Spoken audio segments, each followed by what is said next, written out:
ahora con otro anuncio desde el Banco Central, conocido después del mediodía del domingo, básicamente una restricción a la compra de dólares.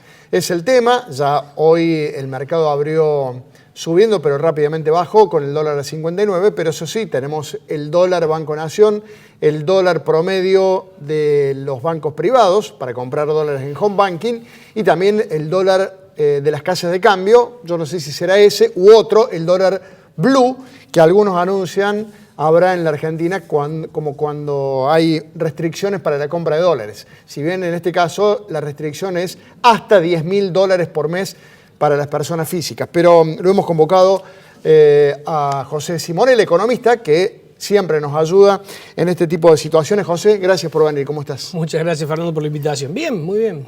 ¿Ha reaccionado mejor de lo que se esperaba o como se esperaba el mercado con un dólar no tan alto o no más alto? Yo creo que ha reaccionado como el gobierno esperaba, tranquilizando el tipo de cambio por una menor demanda, por un lado, porque recordemos que si bien este cepo, digamos, a las personas físicas casi no le afecta. ¿Por qué digo casi no le afecta? Porque el 90% de las compras de las personas físicas eran menos de $10.000. Sí, recordemos que $10.000 son 600.000 pesos. Para las compras de un mes es más que suficiente para una persona física que lo que quiere es atesorar un poco o resguardarse frente a la volatilidad que pueda tener la economía de acá hasta el cambio de gobierno o incluso comenzado el otro gobierno. Pero sí ha afectado la posibilidad de que las empresas fundamentalmente dolaricen su cartera, le ha obligado por otro lado, o sea, a los bancos de que achiquen su posición general de cambio, liberando un poquito de dólares al mercado, le ha obligado a los exportadores a que liquiden nuevamente las exportaciones con un plazo de vencimiento. Recordemos que hasta el 2017 los exportadores tenían determinada cantidad de días para liquidar sus exportaciones. A partir del 2017, y como consecuencia de que en ese entonces entraban muchos dólares para hacer lo que se llamaba el carry trader, digamos, y le tiraba mucho muy abajo el precio del dólar, el gobierno decidió, pensando que eso iba a durar varios años, levantar esa restricción y dijo, miren, liquídenme cuando ustedes quieran. Bueno, ese liquídenme cuando ustedes quieran, frente a escenarios como estos, donde la expectativa es que el tipo de cambio siguiera devaluando, obviamente los exportadores no liquidan. Entonces, lo que ha hecho es volver a instaurarle plazos a partir de los 5 días de realizar la exportación o, digamos, a los 180 del embarque, los exportadores tienen que liquidar. Esto va a aumentar la oferta de dólares. Y por otro lado, en el mercado único de cambio, las empresas no pueden comprar para atesorar. Sí pueden comprar para realizar sus importaciones, sí pueden comprar para realizar los pagos de compromisos que tengan en el exterior el día que venzan, no pueden adelantar esas compras para un futuro vencimiento. Así que lo que está tratando de hacer el ministro de la CUNSA es disminuir la demanda, aumentar la oferta de exportadores y de bancos por ese 1% más de la posición global de cambio que tienen que tienen que deshacerse. Y por otro lado, garantizarle a las personas físicas el acceso al dólar para evitar que haya una crisis de confianza aún mayor a la que hoy existe. La CUNSA dijo dos objetivos de esta medida. La primera es tranquilizar el tipo de cambio, porque todos sabemos que si el tipo de cambio existe volatilidad, genera inflación y por otra parte, digamos, no hay forma de que las empresas puedan definir los costos y por ende los precios que tienen. Y por otro lado, para tratar de cuidar que no se siga erosionando el ingreso de la familia, y por otro lado, garantizarle a los ahorristas en dólares que los dólares están y que van a seguir estando porque, va a tener la suficiente cantidad de reservas como para poder atender esas necesidades. Así que ese objetivo pareciera que hoy lo ha logrado, el dólar, como bien dijiste, se tranquilizó.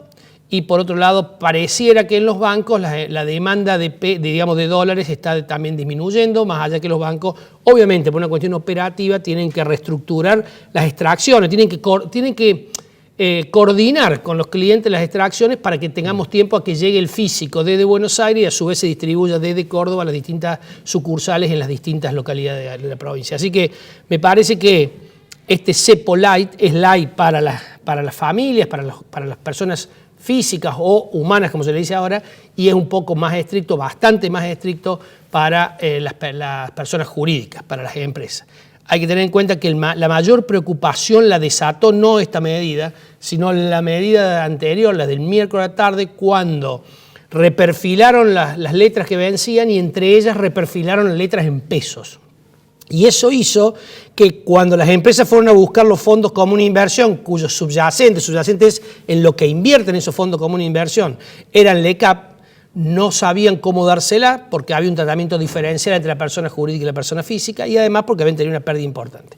Esto hizo que el jueves no hubiera posibilidad de volver, de recuperar la plata de los fondos comunes de inversión, y esto sí generó una preocupación muy grande en los ahorristas en general y en los ahorristas en dólar en particular. Dice, che, ¿qué está pasando? La gente no entendía muy bien lo que estaba pasando, no se lo explicaron bien y la verdad que fue una cuestión que me parece que no estuvo medida por el gobierno a la hora de definir el reperfilamiento de las letras. A punto tal, Fernando, que el mismo jueves abrió una ventanilla de liquidez para los fondos comunes de inversión donde le permitieron precancelar plazos fijos para darle liquidez a los fondos comunes de inversión y le permitieron, digamos, y le abrió una ventanilla para comprarles esas letras y adelantarle la plata. Así que el desafío que tenemos hoy en la Argentina, y con esto te cierro, es que esta crisis que empezó siendo cambiaria, luego se pasó al mercado de capitales, no se traslade a los depósitos en dólares. Bueno, esa era la próxima pregunta que te quería hacer, si hay alguna posibilidad de que la crisis cambiaria se convierta en una crisis bancaria donde creo que ni acá ni en Estados Unidos ningún país resiste que todos vayamos a buscar nuestros depósitos a los bancos porque no va a haber, porque va a haber un cuello de botella. Obviamente las profecías autocumplidas se dan en el sector financiero, que es un poco lo que está planteando vos. Si claro, todos van a buscar sus depósitos, obviamente los depósitos no están. Para que la gente se quede tranquila, hoy hay 28.000 millones de depósitos y los bancos solamente tienen prestado 14.000. O sea que hay 14.000 millones que están líquidos, que te los pueden dar. Lo que no tienen es los 14.000 millones en billete físico guardado en un tesoro, porque no habría ni lugar físico para que lo tengan. Entonces hay que pedirlo, que los tienen que mandar. En el caso de, si esto se sigue transitando unos días más, digamos, hay que traer de Estados Unidos billetes. O sea, la liquidez está, el cuestión es lo operativo. Ahora vos me decís, ¿puede llegar a? En Argentina todo puede ser, porque lo que hay acá es una crisis de credibilidad. De confianza. De confianza. Y las crisis de confianza no se solucionan solamente con medidas económicas. Las medidas económicas son muy importantes. Yo creo que la Acunza es un ministro que sabe lo que tiene que hacer y que genera cierta empatía y cierta tranquilidad cuando uno lo escucha, porque uno se da cuenta que conoce el terreno. Pero necesita sí o sí de la política. Y la política en este momento necesita sí o sí de algunos consensos básicos. Yo le digo esto, Fernando, tanto Macri como Alberto Fernández tienen que dejar de ser candidatos por un tiempo y ser estadistas. Porque de lo contrario, el ahorrista común, el ciudadano común, no va a lograr la tranquilidad que necesita él y que necesitamos todos que tengan. Porque de lo contrario, si esto sigue, si seguimos chicaneando entre el dicho de uno, la marcha del otro, el desafío al fondo de tal o cual tema, me parece que no vamos a lograr. Acá hay que ir a un acuerdo. Necesita tanto el gobierno actual que le creamos las medidas de corto plazo y que van a tener efecto, como Alberto Fernández necesita que le creamos que no va a hacer determinadas cosas en el futuro para que los ahorristas mantengan su depósito en los bancos, lo tengan con tranquilidad, con seguridad, sin estarse arriesgando a mover la plata de un lado al otro. Recordémosle siempre a la gente que mover la plata tiene riesgo de vida, porque hay gente que por esta desesperación sale y con la plata en los bolsillos, y eso en esta Argentina es muy riesgoso. Así que ojalá que aparezcan los estadistas, ojalá que la política le dé una respuesta a los ciudadanos y se haga un acuerdo, un consenso básico que el propio Alberto Fernández lo ha planteado para cuando asuma. Adelántenlo, muchachos, ya está. Es irreversible el resultado de la elección de octubre. Con lo cual, ahórrennos a todos empobrecernos más, ahórrennos a todos estar preocupados por qué va a pasar con los ahorros de toda la vida de la gente, ahórrennos a todos esta situación que ya la vivimos y que sabemos que termina mal. Entonces la única forma es que nos den credibilidad.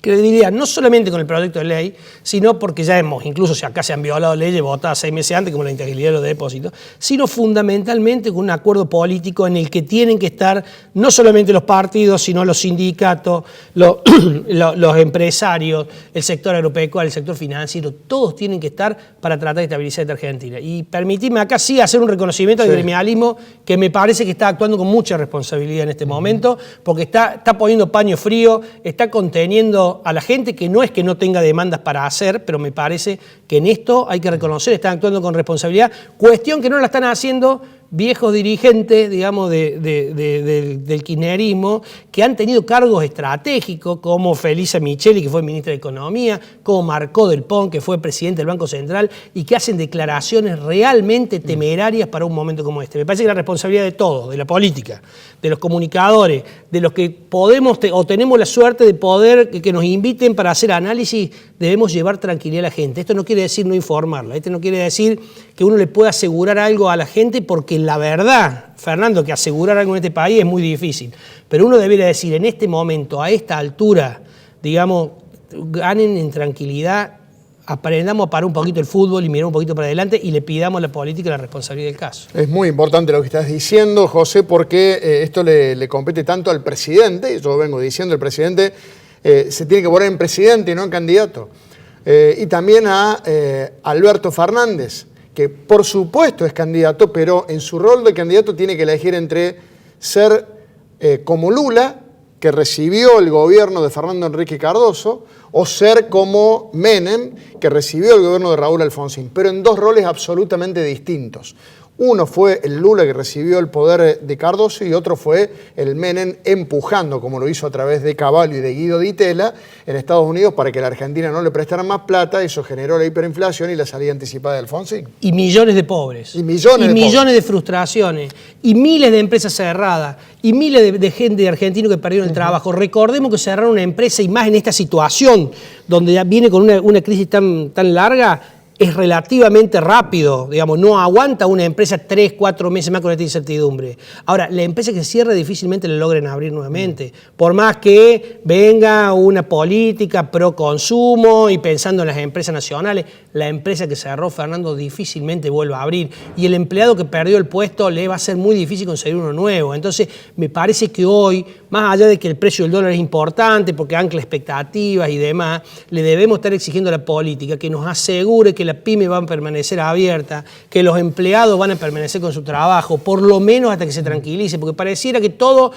nos sumimos en que declara fulano, declara mengano, y nos olvidamos que atrás hay gente, y gente que sufre, gente que la pasa mal, y gente que si se cae del empleo, que si cierra su empresa, difícilmente la puede volver a abrir, por más que lo que nos prometan sea que esto empieza a producir. Te acordarás de la revolución productiva de Menem, y la verdad que todo lo que perdieron su trabajo en ese momento que vos decías de la hiperinflación y que perdieron sus ahorros, les fue muy difícil recuperar. Claro, lo mismo pasaría ahora, porque ya están diciendo algunos economistas que con este panorama la herencia que va a recibir Alberto Fernández será peor. Te consulto sobre este cepo light, como le llaman, cepito, le llaman otro, como sea, esta restricción para la compra de dólares anunciada ayer. Porque, bueno, claramente Macri no ha tenido en la economía su mejor perfil, y por eso creo que está perdiendo las elecciones como las perdió en las PASO. Va a dejar un gobierno o un país con mayor inflación, con mayor deuda, y como si fuera poco, con el cepo. ¿Eligió el mal menor? ¿Había otra alternativa? La alternativa que había era desdoblar el tipo de cambio. Claro. Me da la sensación de que esto para la gente es el mal menor. No quiere decir que la gente no reciba los coletazos de lo que le pasa a las empresas, donde el cepo sí es bastante más estricto, y fundamentalmente por lo que te decía del reperfilamiento de las LECAP. Pero digo, me parece que esto era necesario porque el gobierno no aguantaba vendiendo 1.200 millones de reservas por semana, y con la gente tratando de sacar los depósitos. Así que en esto ha privilegiado la tranquilidad de los ciudadanos, me parece, en esta medida la CUNSA. Es una medida relativamente racional. No quiere decir que se quede acá. La medida esta no sería de extrañar que si no logra dar el efecto vengan otras medidas a continuación, porque lo que no nos podemos dar el lujo es de que la economía naufrague en algo parecido a lo del 89, porque cuando estos procesos comienzan uno sabe cómo empiezan y no saben cómo terminan, pero seguramente si acá llegara a pasar, y esperemos que no pase, y todavía estamos lejos de eso pase, pero si llegara a pasar un corralito para los que son depósitos en dólares, eso dispararía aún más la desconfianza y no estaríamos tan lejos de un proceso hiperinflacionario. Entonces me da la sensación que lo que tenemos que garantizar todos es tranquilidad, y la medida esta está pensada en la gente. ¿En qué gente? En esa gente de a pie, tiene, en el que compra $100 o $1.000 para tratar de resguardar los poquitos ahorros que tiene, y esa persona que se vuelve tranquilidad, y estas medidas se lo permiten. Digamos, una persona que compre hasta 600.000 pesos por mes, que es mucha plata, lo puede hacer dentro del mercado formal. Y seguramente se va a exacerbar el mercado informal, el blue, el dólar negro, como le llaman, pero va a ser con la plata que es informal. Los que trabajan dentro de la economía formal, personas físicas, van a poder adquirir los dólares, y es más, lo van a poder transferir si quieren los dólares. Entonces, digo, esto es una tranquilidad para el laburante, para el ahorrista pequeño y mediano. Obviamente que no hay espacio por ahí para especular o para tratar de defender aún más de lo que uno puede, digamos, los bienes que tenga cuando lo tienen por exceso de eso. Pero bueno, acá hay que optar, y me parece que se optó por la gente y creo que está bien lo que se hizo.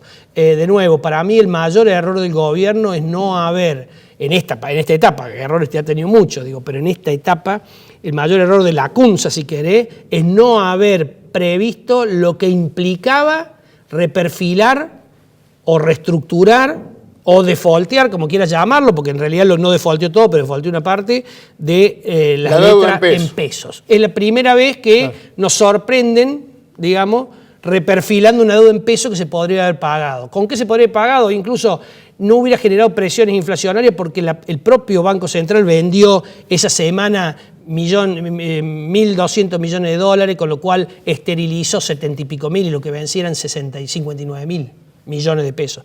Así que me da la impresión que ese fue el único error, y me parece que no estuvo lo suficientemente cuantificado el impacto que iba a tener en la cadena de pagos. Porque hoy hay muchas empresas con dificultades para poder pagar sueldo, con dificultades para poder honrar algunas deudas, porque no solamente que no dispone de la plata, sino que además, bueno, han tenido una caída propia de lo que han caído los bonos. Pero la caída es una decisión de última de inversión que hizo la persona al momento de tratar de rentabilizar los flujos que tenía inmovilizado en su empresa, o pensando en una parte, si vos querés, de especulación, digamos, en el buen sentido. La especulación no es mala. Todos te especulamos. Cuando vos vas a cargar nafta antes que aumente, estás especulando, y no es porque sos malo, es porque tratás de que tus ingresos, de resguardarlos frente a lo que es un aumento. Acá el empresario hace lo mismo. Pero digo, si la caída de la letra hubiera sido solo por una cuestión de mercado, es una cosa. Pero acá lo que se hizo con ese reperfilamiento en la deuda en pesos, de nuevo, la deuda en dólares puede por ahí esperar, pero la deuda en pesos es haber generado un proceso de liquidez importante en algunas empresas, en algunas pymes, porque los fondos comunes de inversión tenían como, digamos, subyacente, como digamos, habían invertido en esas letras y no le pudieron dar la liquidez que el empresario necesitaba para pagar los sueldos, para pagar las deudas.